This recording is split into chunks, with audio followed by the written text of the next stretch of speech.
sneak a drink of water first.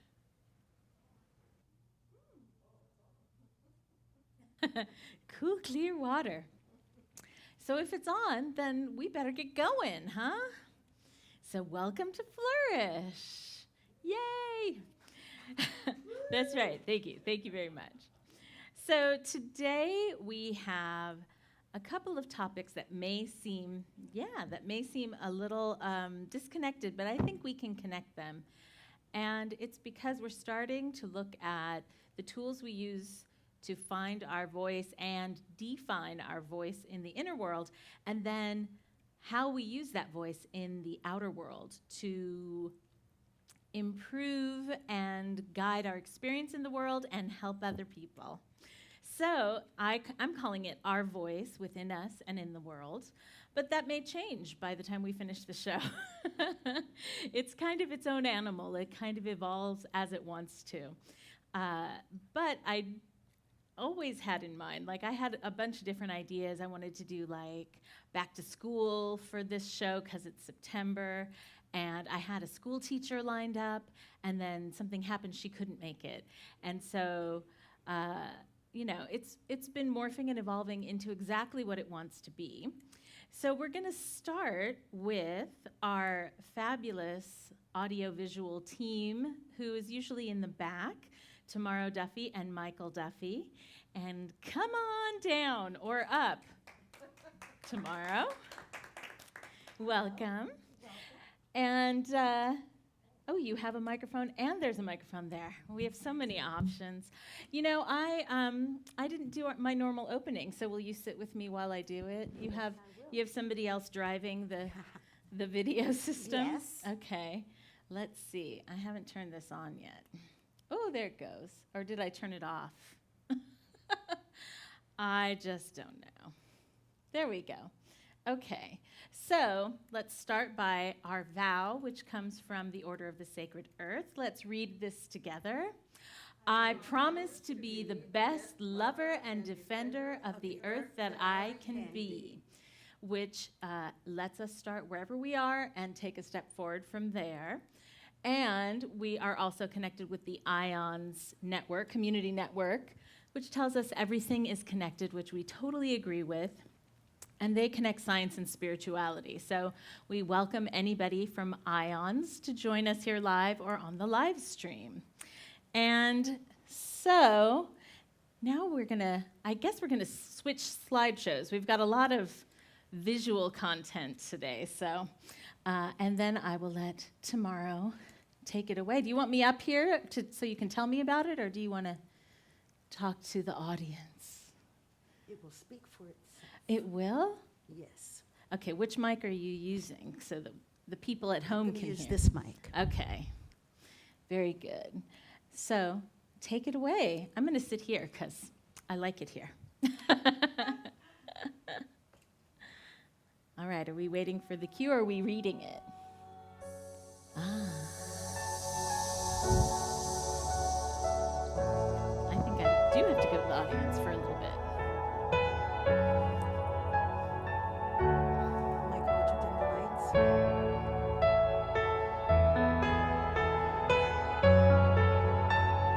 Would you dim the lights?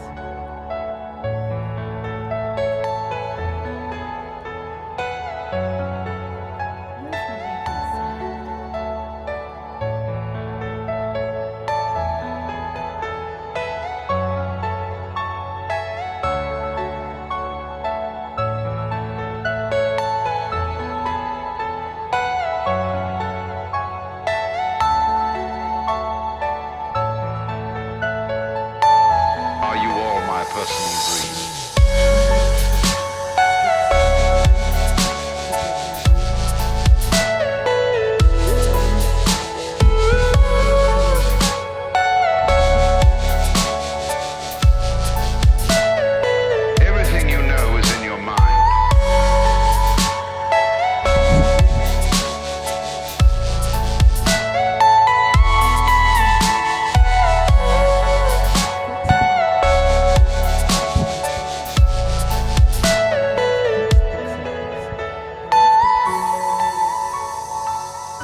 should have, I think we should switch you to the handheld mic because it is hard to hear on that.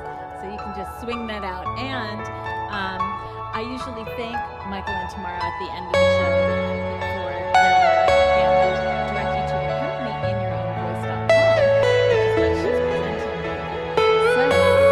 So please continue. Are you all my personal dreams?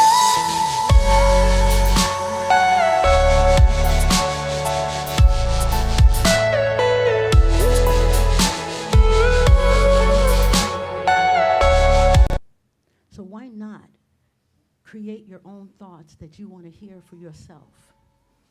We believe that if we can take your thoughts, your prayers, and your affirmations, and we mix it with music, that it would impress your subconscious mind. Now, they've done research on music in your brain I was just going to ask you that. and music and meditation, Uh-huh. but no one has challenged speaking in your own voice, your own prayers, your affirmations with music. Now, our goal is to be able to record you so that you can communicate with yourself. Okay, so the system that you have is that you record people. Now, do you give them something that they can read to themselves, or do they write their own affirmations first? Right now, we're having a book of affirmations composed, Okay, so they will be able to just simply read. okay. Now, the way we have the system set up, it's very private. We have a sound booth that goes around you, and what you're saying is recorded in a digital way, so we don't hear it. So it gives you the opportunity to say what you really need to say to yourself. You know, it's kind of like the concept of brainwashing yourself. Say what it is that you feel that you need to hear to change your life. We do it on the spot. We burn the CDs on the spot. And we've now purchased an EEG machine. Now, the intent of the EEG machine is we'll be able to record your brain's activity before and after you meditate. To quantify it is what we're trying to do in an educational way. We have an opportunity for 100 people, is what we're prepared for. You'll be able to see your own activity of your brain. You'll be able to actually fine-tune your affirmations, your meditations, and prayers based off the reaction that your brain has. Oh.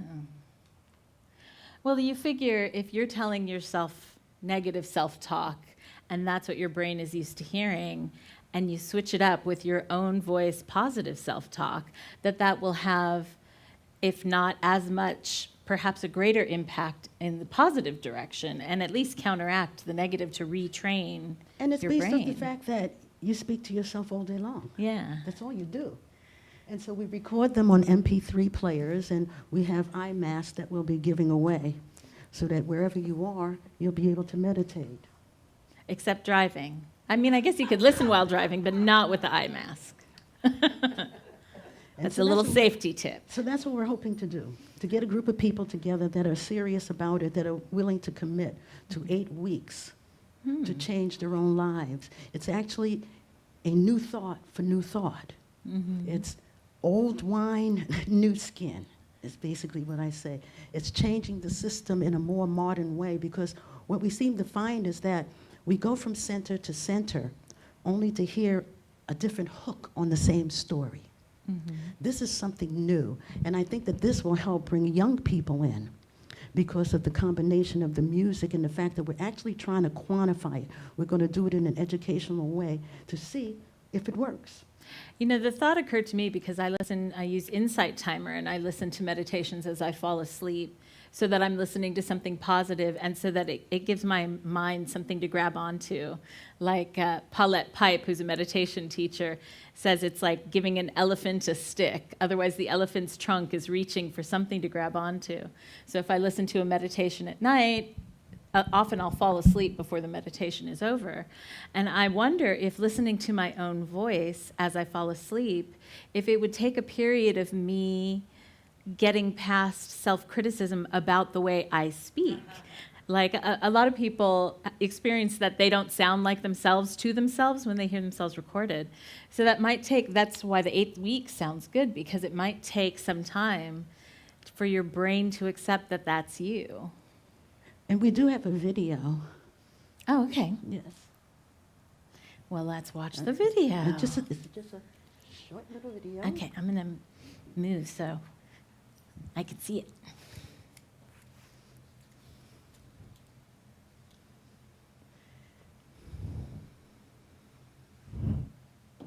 And every night for the rest of your life, I want you to take the last 5 minutes before you go off to sleep and realize that you are about to program your subconscious mind.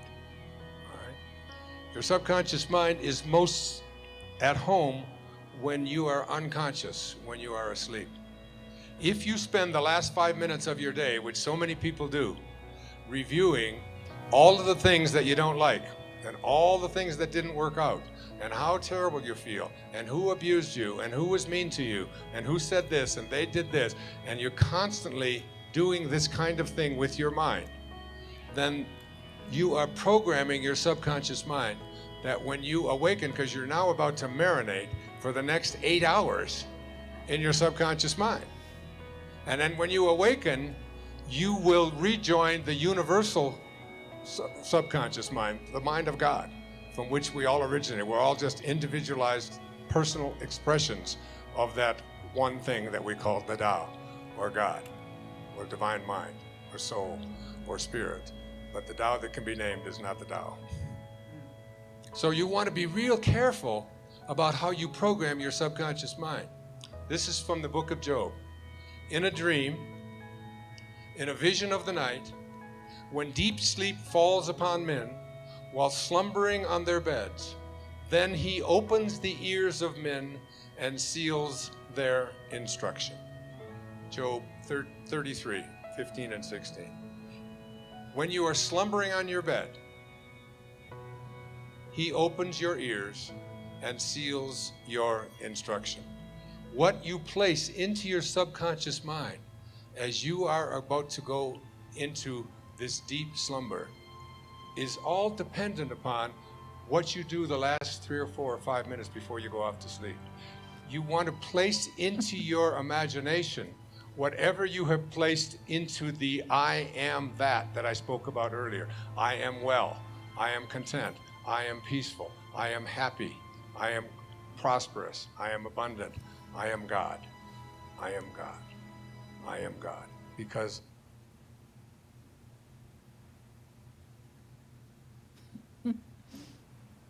And a technical glitch.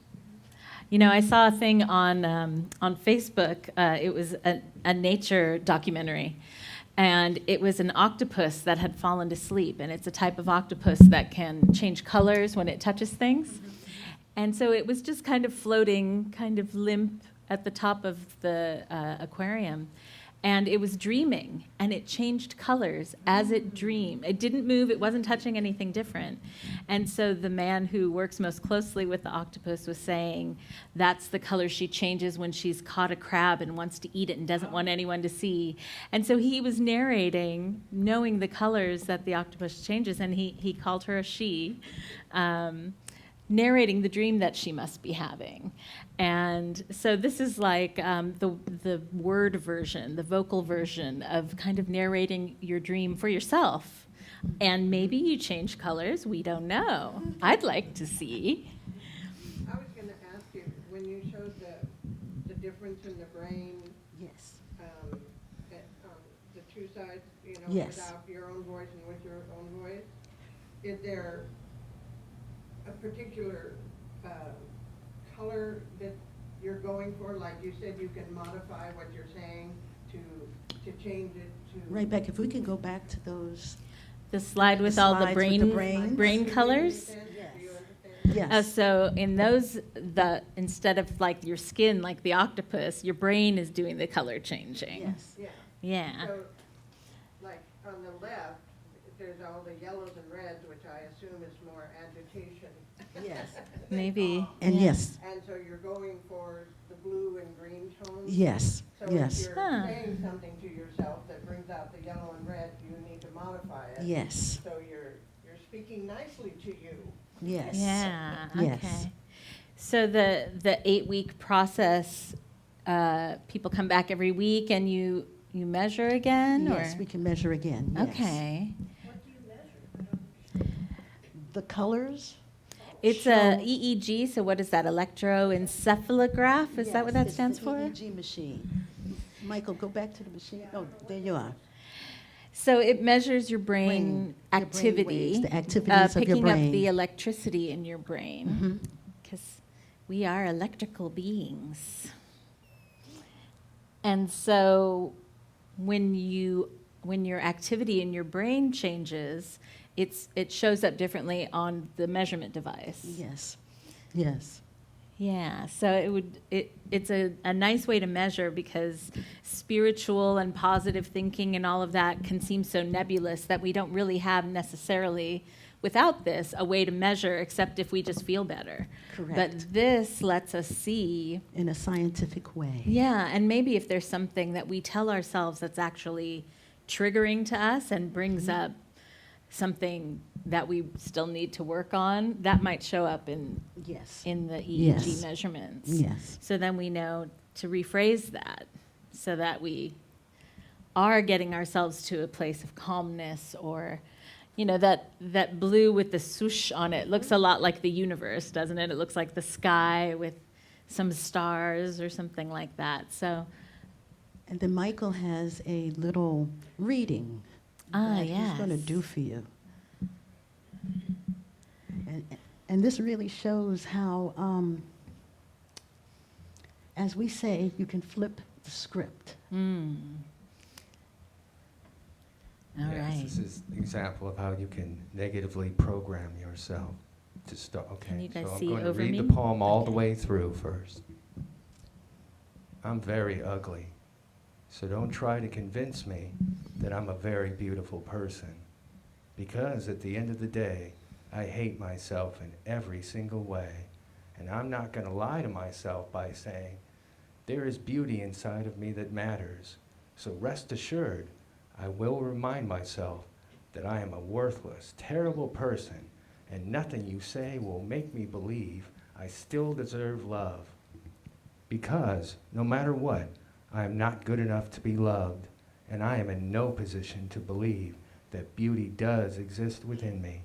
Because whenever I look in the mirror, I always think, am I as ugly as people say?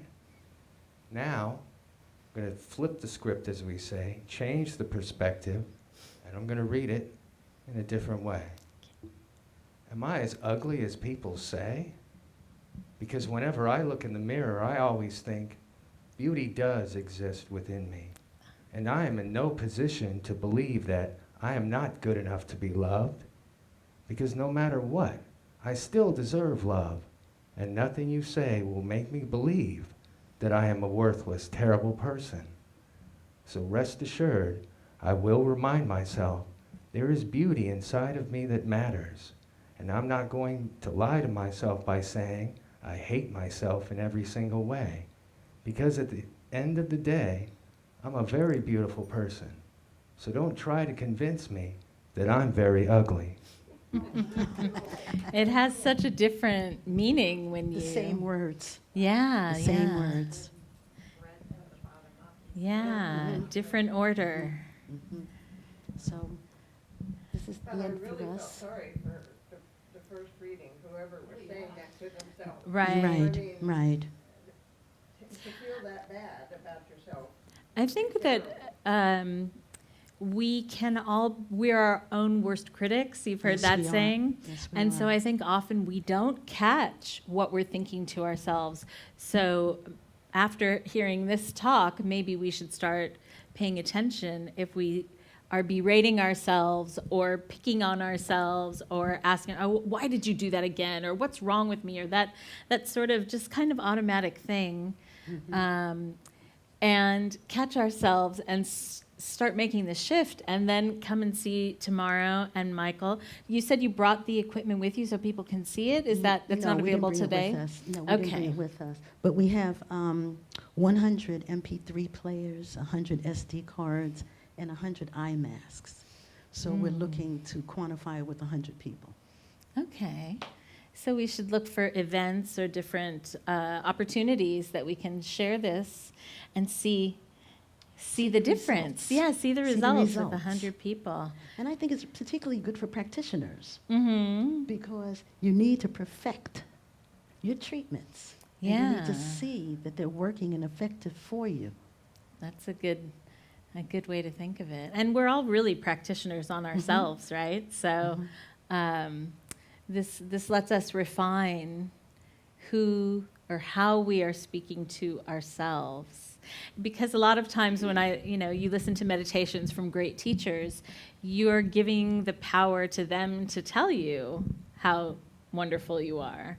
And so this puts the power back into it your gives own. you the power. Yeah. Yes, it does. You are empowered by listening to your own voice.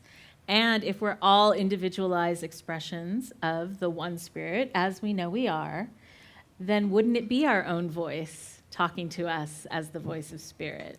So this is a good way to train ourselves to start treating ourselves that way. We are mixing the affirmations in your own voice with a bit of music also.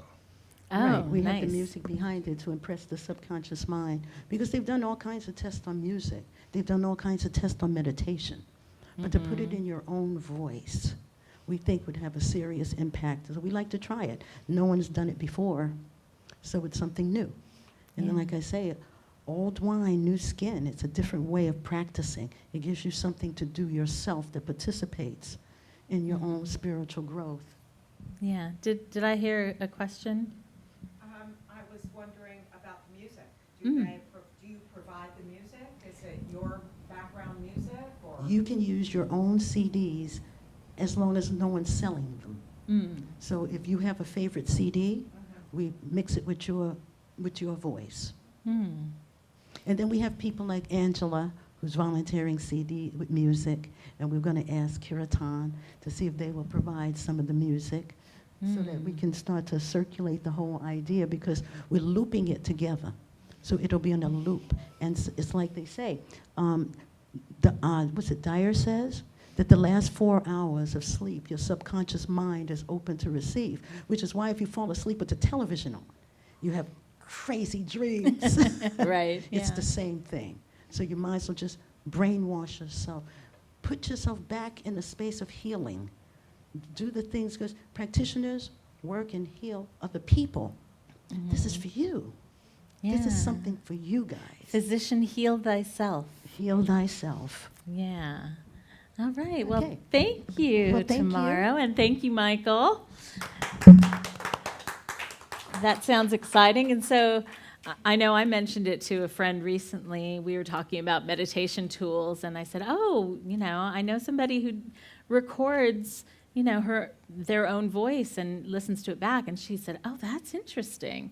So I think there's an opportunity to share this. So, let us know if you know anybody or if you hear of any events where we could do it. Maybe we'll come up with our own events because we are empowered. I don't believe it's free. No, I think, I wonder. I don't know. Is it free? What is the cost to, somebody needs a mic back in the booth. A microphone. We actually haven't determined the price, but what we do know is for each one that's purchased, one will be given away. Okay. So for each one that's And it'll be purchased, more one than is given reasonable. away. It'll Okay. be reasonable. Okay, wonderful. So if any volunteers want to participate, then we have that resource here available to us. How soon? Well, I know they have all the equipment, so did you hear, the question was how soon can We'll you be start doing this? it for the beginning of the year for people who want to start their new year fresh Okay. with a new idea. All right, great. And so maybe you can think of people also who might you want to gift that to somebody. So you get one for yourself and gift one to somebody too. So it is a cool idea. So I'm glad we had some time to hear from that, because it's a very intriguing idea, really.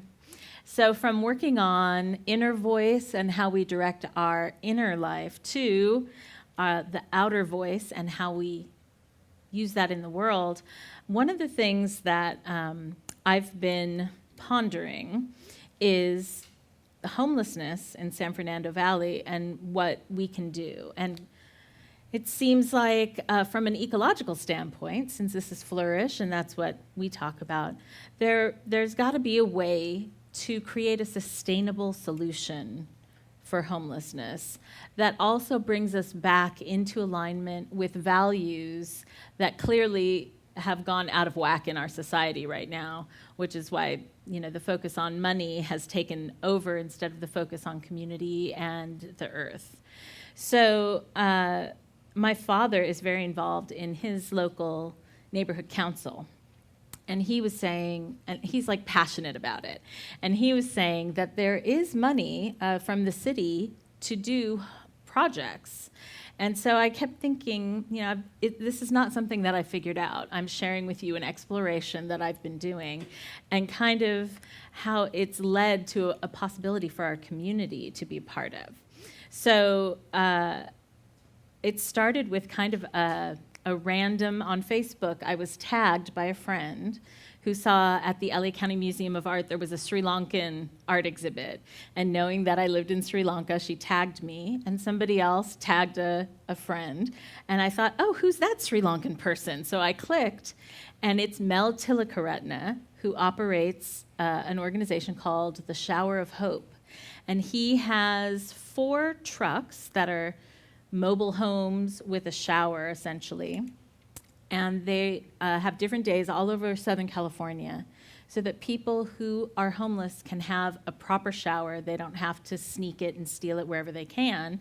And the community gathers around these places, and they offer food, and they offer hygiene products and books and community. And so I have a video a little bit about the Shower of Hope. And coincidentally, later, Reverend Jessica Fish from our center contacted me and said, I've been working with Mel Tilakaratne up here in the Antelope Valley, and I think you should have him on our show.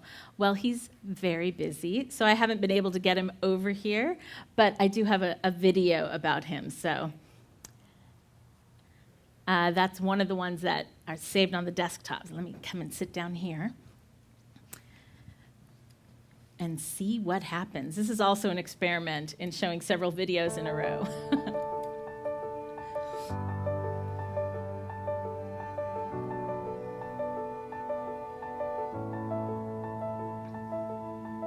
Shower of Hope provides, we have 4 showers, we have 4 different stalls, and we also provide hygiene for our clients. We have soap, shampoo, and a lot of other hygiene items. A lot of these people aren't able to go home and take a shower. I've had a lot of people tell me that they go to fast food places in the restroom really quick, take a bird bath. So here they can take their time, take a shower, and feel comfortable, and gives them a sense of dignity and self-worth. For a person who doesn't have the chance to have a shower, not just daily interactions, I mean, even going to an interview might be impossible because this is the emotional well-being of a person. My name is Jeremy. Due to the housing crisis and market, I ended up homeless. I'm really grateful to this establishment and the showers that they provide. It really helped me. Saturdays are a great day for me. I can come here, I can socialize with people, I get a great meal, and I've just got somewhere to have community for, 4 to 5 hours, and it's a really beautiful thing. Everybody has community. However it looks may be different, but we all know each other. So when they come, Jeremy comes, and we see different people come. How are you? How was your week? That connection is what's important. This is very basic, and I think we take a lot of that for granted, a hot shower and feeling clean. So that's why I think the Showers of Hope, and I love the name, because that's what it is. It gives people hope. It gives all of us hope to see that we're all part of this community. And for people to come, you see, they come out of the showers, they're brushing their hair, they're making themselves look good, and we're joking, we're laughing, and they walk away feeling they stand a little taller, and we stand a little bit taller. It's not just a matter of just the shower itself. We want to connect communities where we serve to the people that we serve. We want to break that stigma. It's not a homeless person, it's a person. These people are losing a voice. If we can do this that helps them to have a voice, become a part of our community, I think that's empowerment.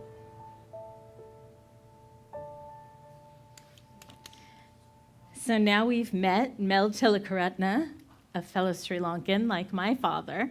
So I was sitting with my dad. He had just gone on a trip and came back and wasn't feeling well. So I took him to see a doctor. And while we were sitting in the waiting room, I said, hey, I heard about this guy, Mel Tilakaratna. And in this interview that I heard, he was really encouraging people to become part of their neighborhood council. And he said that is the front line to start making changes in your community. And I knew my dad would love that. So we sat and we listened to something from Mel.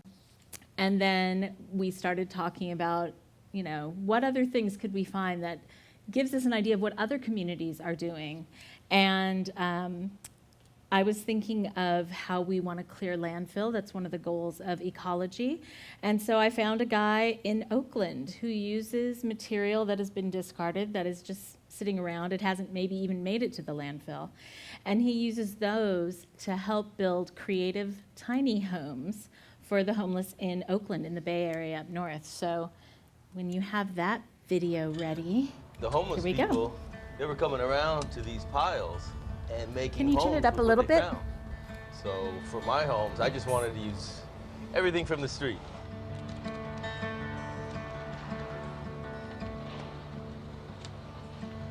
Here you go with some larger materials. A sheet of plywood. Here in the Bay Area, I mean, there's a lot of people living on the street.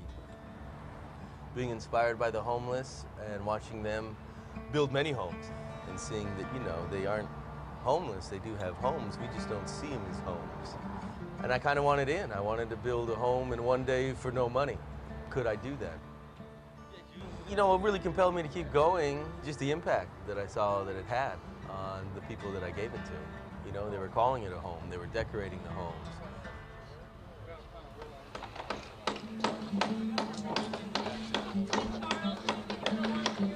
We're here in East Oakland, NIMBY, not in my backyard, and they reached out and said, hey, we're gonna donate our space and let you do a little tiny home build with some volunteers. You know, I wanted 30 people. I said, hey, we can do 20 to 30 people, 40 max.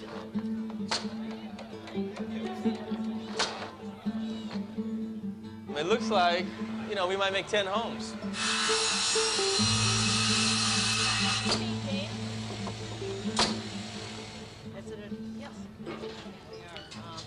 We accept that there's a housing crisis and that the city can't solve it. They knew about me, they knew about the homes. You know, they had some concerns. Because they do become problematic when situated in certain areas, because no one wants that always in front of their door. They do need to move. And then where do you see them moving? So they move and block away. I mean, I know maybe some people see them as problems. I think what it is they see a home and it kind of legitimizes a homeless person. It's not just a tent anymore that can blow away. All of a sudden, hey, is this my neighbor? And I think then they freak out. There's the intended result of getting them somewhere to put their things. It's mobile. It serves so many needs. There are unintended results too, but they don't seem insurmountable to me. We could go down a weird road and try to come up with regulations that are violating those type of buildings. But I would also argue that we need to go out to the ones that already exist and rehab them because they have serious. I think they see that there's a genuine interest in building these homes and doing something about the issues of homelessness. You know, some people really care about the homeless and others don't. But would this many people show up for a city meeting? I don't think so. I was thinking, so you got that glass. What we could do is make a frame. So I like using refrigerator shelves. Here's a back door to a van that I use. There's functionality and there's also just playing around and having fun with it. You know, I found a xylophone. Let's make a home and we'll mount a xylophone on the side of the home so someone can play with that. Whether it is homeless or whether it is recycling or whether it is kind of more of an art installation, a lot of people come out and it resonates with them all. Maybe it's my idea, but other people run with it and they can bring it where they want.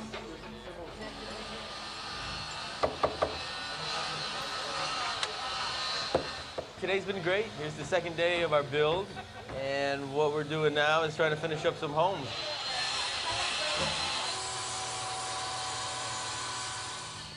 Well, look at this, huh? Doesn't this look like a loft? A little yuppie loft almost? I mean, it's perfect. Yesterday was more the foundations, making the base of it, throwing up some walls, and now today, start thinking about windows, start thinking about doors. Yeah, actually, it's a nice one. Look at that. You know, look at that. Here's the egress. Yeah, you look in here. They put in little shelves. They put in mirrors. This home's egress is a dryer door. I'm jealous because all these new houses. But I'll keep the house I have because the one I have is the one Greg and I went global with. Yeah, I had made that first home. One rainy night, Sheila came by to my studio and asked if I had a tarp. I told her, hey, sorry, Sheila, I don't have a tarp. I walked in and I walked past the home. I said, I gotta give her this. So I ran back out and said, hey, Sheila, come back tomorrow. I'll have a home for you. So, you know, that's just kind of kicked off the whole thing. And, you know, now look, now you have tons of people who are doing it.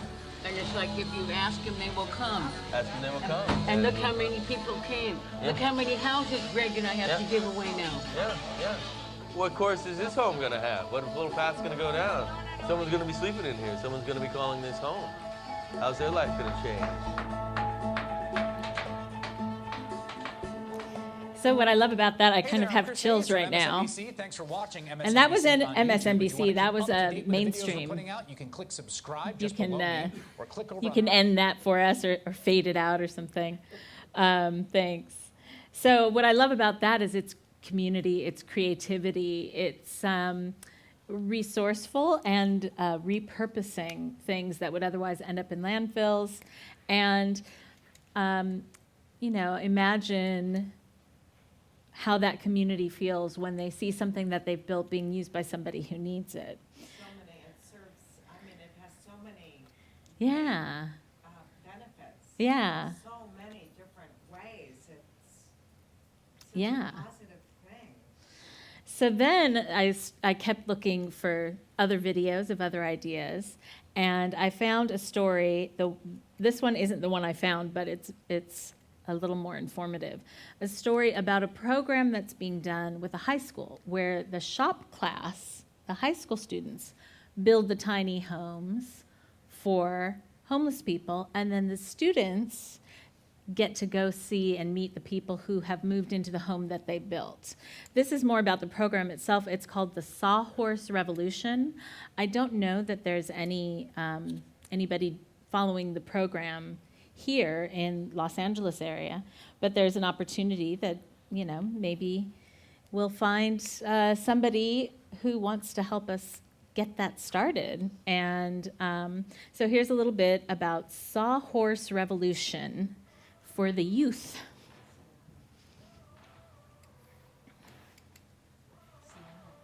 Mm-hmm.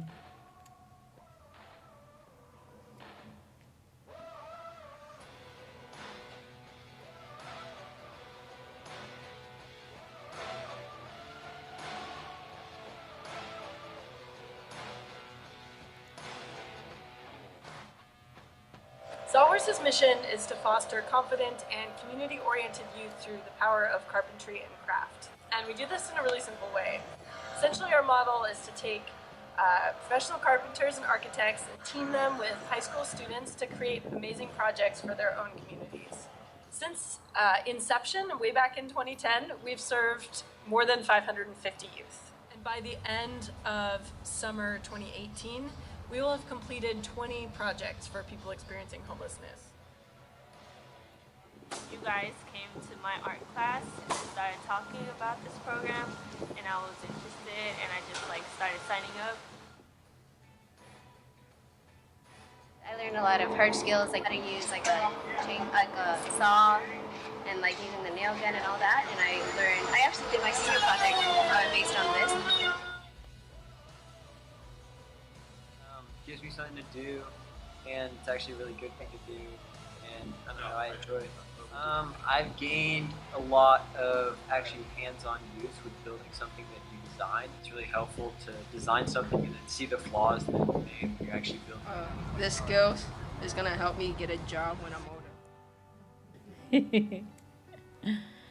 So imagine if every high school had a program like this for shop class. I mean, I used to hear people complain about going to shop class, but this would make it a real kind of sustainable circle of young people helping people who need it and learning how to build and connecting to community. So then another video that I saw that I couldn't find again for whatever reason, because this was like, I don't know how many months ago when my dad wasn't feeling well. But I found a video, and I don't even remember exactly where it was, but it was Pacific Northwest, and it was a community that had been set up by the people who they just wanted to create community. They were homeless people. They found homes and created homes kind of like the guy in Oakland, but they wanted to all live together. And so they had the city allocate some land, and themselves, they set up a community where they had an organic garden. They had just like one of the houses set up for that as a greenhouse. They had a place to use Wi-Fi. They had a community kitchen, and they could all look out for each other. And so I started looking for more like that. I was looking for that video and couldn't find it, but I did find something that I thought was even more impressive. A lot of the models for addressing the issues around homelessness involve, like if somebody has substance abuse issues. Most of the stuff that's organized by the city, they'll make the person address the substance abuse issue before they'll allow them to get into a space to live. And so I found a place in Austin where they believe community first. They believe if somebody is given a place to live and a community that they can rely on, then they look at the issues after that. And the support from the community supports them in making those changes. So this video is from Community First. It's run by an organization. The Community First Village is the here it craziest goes. place I've ever been and ever lived. Oh! I love this place. What we're doing here in Austin, Texas has never been done anywhere in the United States of America or the world. Mobile Loaves and Fishes has created a new movement designed to lift the most chronically homeless men and women of our community up off the streets. When I look back on it, it was nothing short of a miracle.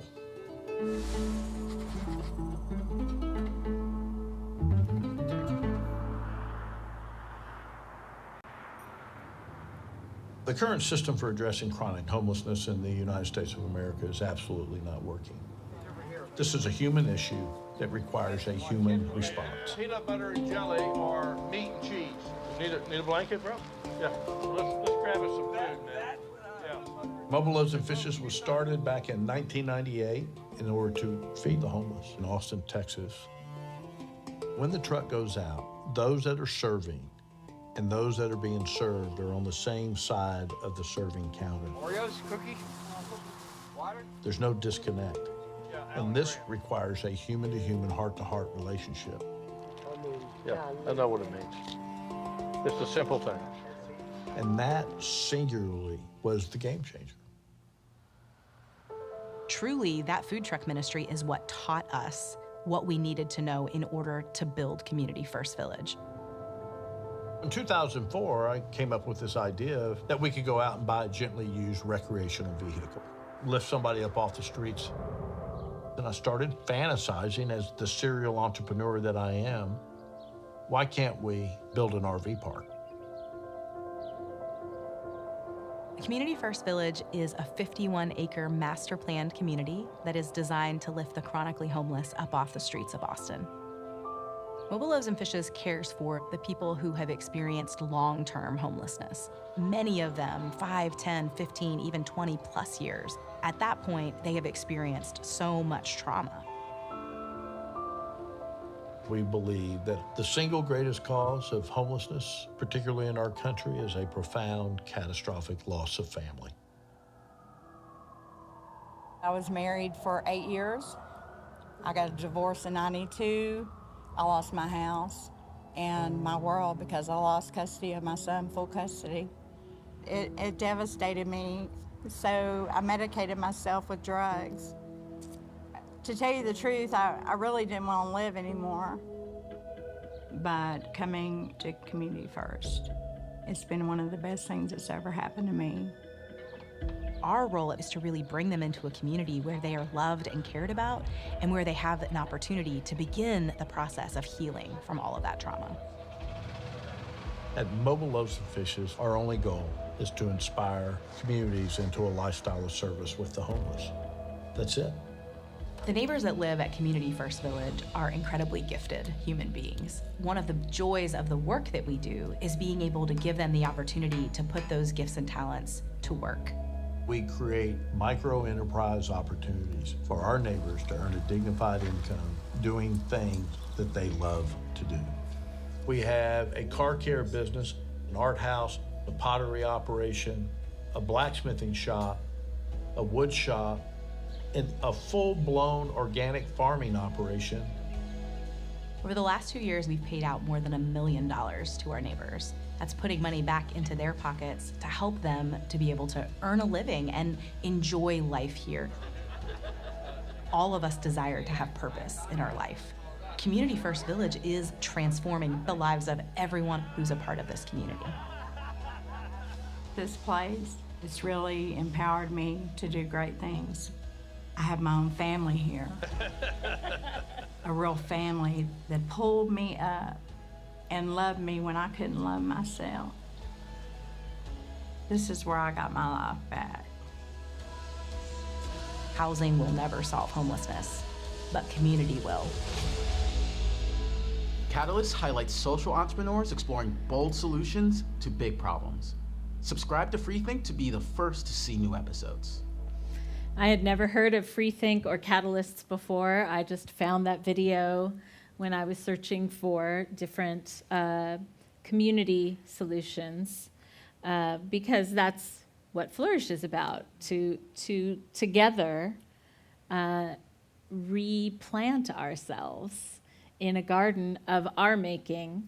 And I feel like this addresses so many of society's ills in general, that we've gotten bigger and bigger and more independent, and companies have gotten bigger and industries have gotten bigger, and we've lost the personal connection in the process.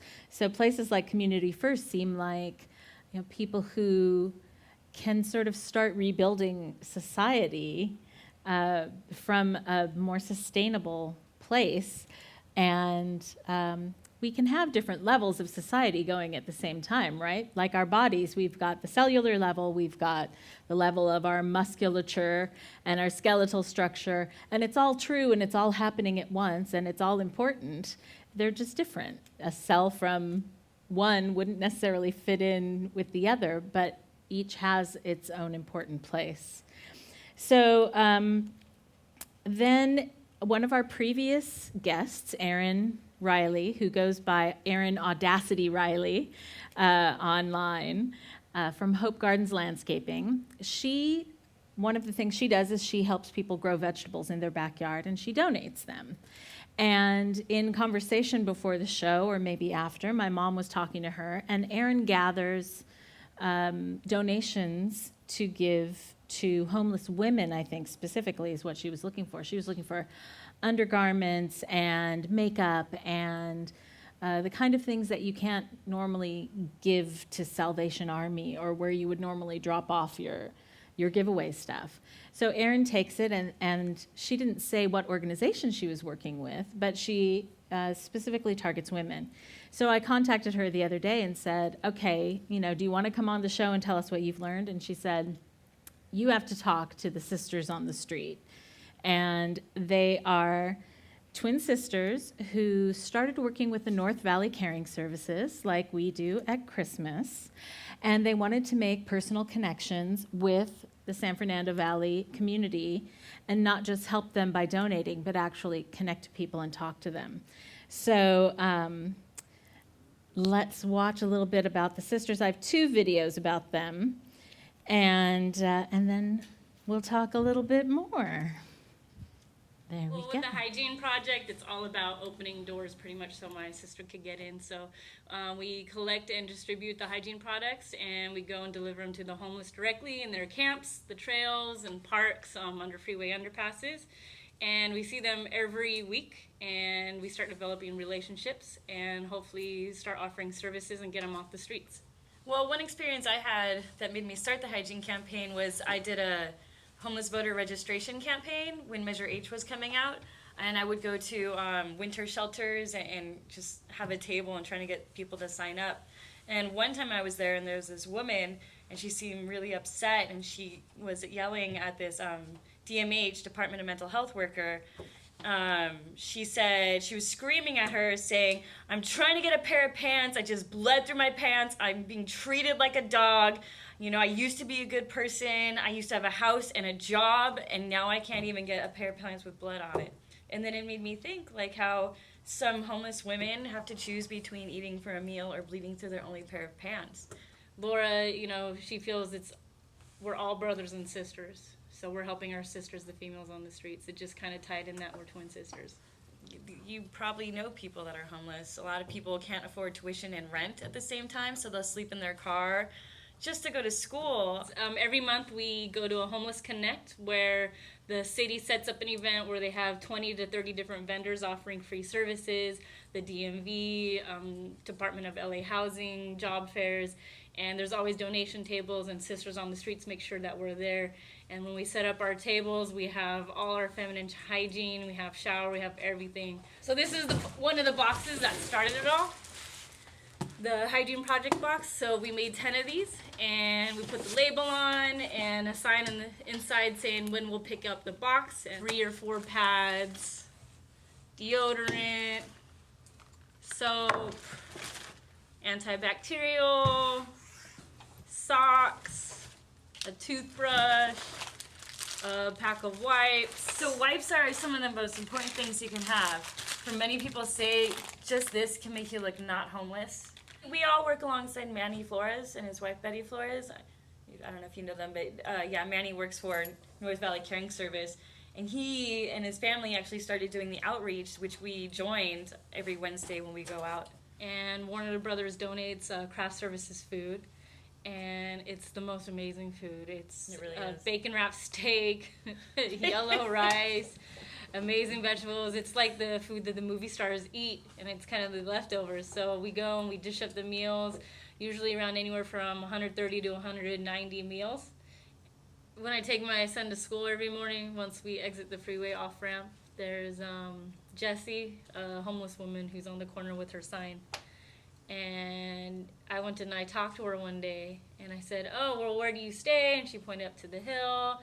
I asked her how long she's been there for, and she told me about a year. I introduced myself, introduced her, gave her a bottle of water, and then I took off. Next day, went to go drop off my son. She was there again. I dropped off my son, and I came back to her, talked to her a little bit more. I remembered her name. She remembered mine. And I told her if she's there on that corner every day, Monday through Friday, I will bring her breakfast. So every day, Monday through Friday, me and my son walk across the street and give her a bag of breakfast, and she knows us. And, you know, I put my arm around her, and I say, "You matter." And she's like, "Thank you for telling me that." She gives my son a hug. And you could just see them smile, and they're so appreciative. And, you know, last time I saw her, she's like, "Oh, I'm going for a job interview. I'm going to work for this place. I'm going to take the bus. They're going to do my physical. They're going to do everything." Good job, Jessie. That's awesome. You don't deserve to be out here. That's awesome. Let me know how it goes. You never know what could have started that positive attitude for her to go out there and get a job. It could have been making someone feel more human. It could have been a hygiene pack to make her look more presentable. A lot of people think that homeless people are mentally ill, and some of them are. Sometimes the illness is a symptom of being homeless. If you go into homeless without having mental issues, being homeless will bring those to you. Hi, we're Sisters on the Streets, and we run the hygiene campaign. I'm Laura Ratha, and I'm the founder. My name's Alicia Monroy, and we distribute hygiene projects to homeless women. Because hygiene is no joke. No joke. Cheers.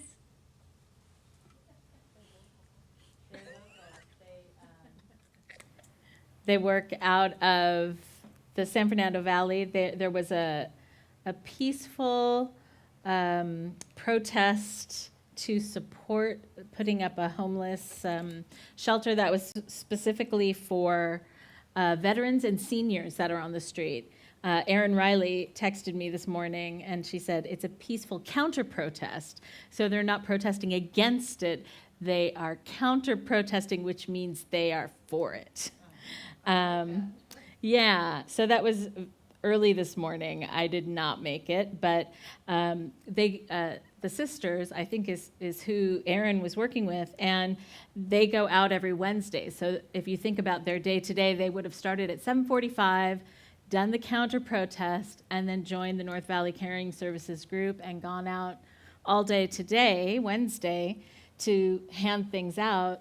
They might still be out there. So that's why I think we had trouble getting them here to be guests for this episode. But I'm hoping that we can get in touch with them. And they're already in touch with Erin Riley, so she'll keep me posted. They work with Mel Tilakaratna, so there's like the full circle. They work with the West Valley Neighborhood Alliance on Homelessness, which is based in, I think, Canoga Park. So, and then in the video we're about to see, that goes a little deeper into it. Let's see if we have time for that. No, we don't have time for that, do we?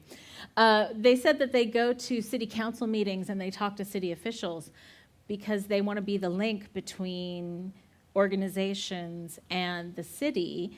And so they have the information about doing something, potentially using all the information we just explored with the videos today. They're the people we want to talk to about the possibility of making something happen in LA that will help the people in our community. And so earlier today, when I was talking on the phone with Tomorrow, she pointed out that Always, the feminine hygiene product maker, has a national campaign. It's #EndPeriodPoverty, because in Los Angeles, actually, the number is 88,000 girls miss school because their family couldn't afford to buy feminine hygiene products. They're expensive. And so they're gathering donations from the corporate level to give to girls so they don't have to miss school. So that's just another level of bringing down what has gotten so out of whack in our society and connecting it back. I mean, it seems pretty basic that people should feel clean and not feel like they couldn't go to school or couldn't go anywhere because of normal physical process. So let's skip to the music video. With all this information, it's a lot in our brain. Let's ground it in our bodies by standing up, and we are going to do some music with Janice Stanfield. She's a musician I met at Posse Fest, and we were in the lunch line together, and she heard me say something about Sri Lanka, and she said, I just got back from Sri Lanka. And so we bonded. And she is a positive musician. This is part of her TEDx talk in Chennai, India. And she shared this song. Would you Hit it. stand with me? Are you ready to move a little bit? Can you turn it up a little? I cannot do all the good that the world needs, but the world needs all the good that I can do. Those are the only words. I cannot do all the good that the world needs, but the world needs all the good that I can do. You like it, huh? Make them up. Would you repeat after me? I cannot do all the good that the world needs, but the world needs all the good that I can do. That sounded good. Let's do it again, just that way, only louder. I cannot do all the good that the world needs, but the world needs all the good that I can do. Now this time we're going to keep those All right, same this is the words. bridge. We're just going to sing it a little differently. Same words. I cannot do All the good that the world needs, but the world needs all the good I can do. Let me hear you in the balcony. I cannot do all the good that the world needs, but the world needs all the good I can do. Oh, she's going back. Whoa.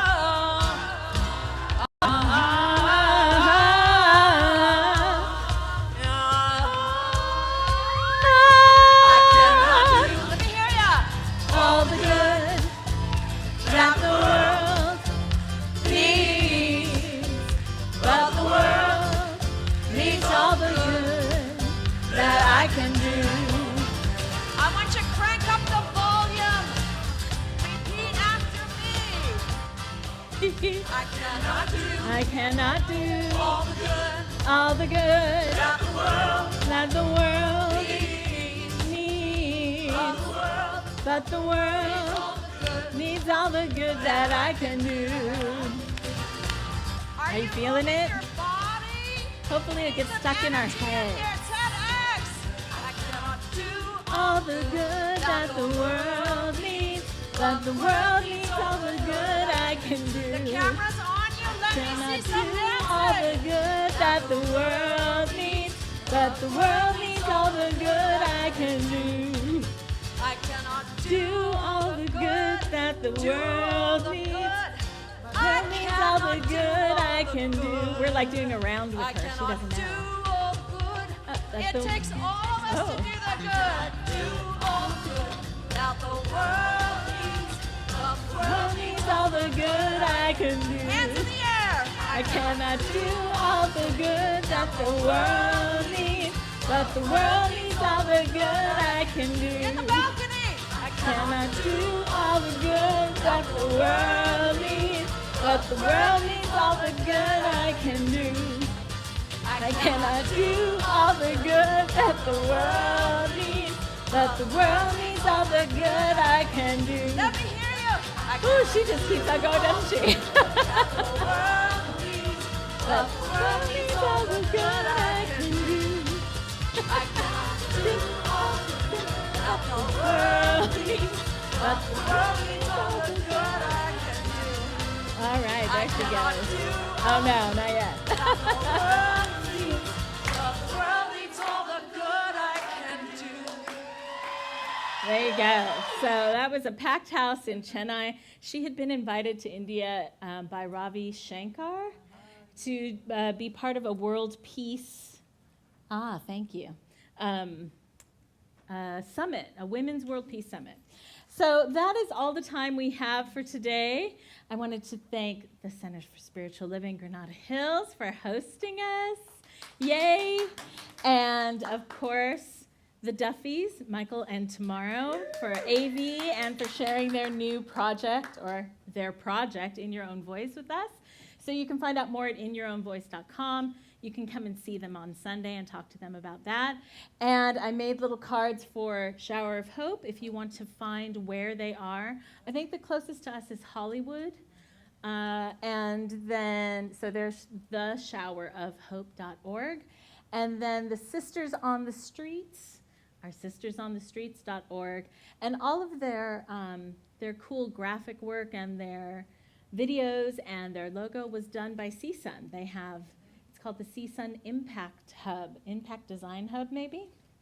So all very local in our community, and we have lots of opportunities, and now we know a lot of stuff, so we can start playing creatively and putting pieces together. So thank you for joining me, and let's do one more time our little vow. I promise to be the best lover and defender of the earth that I can be, and do all the good that you can do. Yes. The world needs all the good we can do. Yes. All right, thank you. Yay!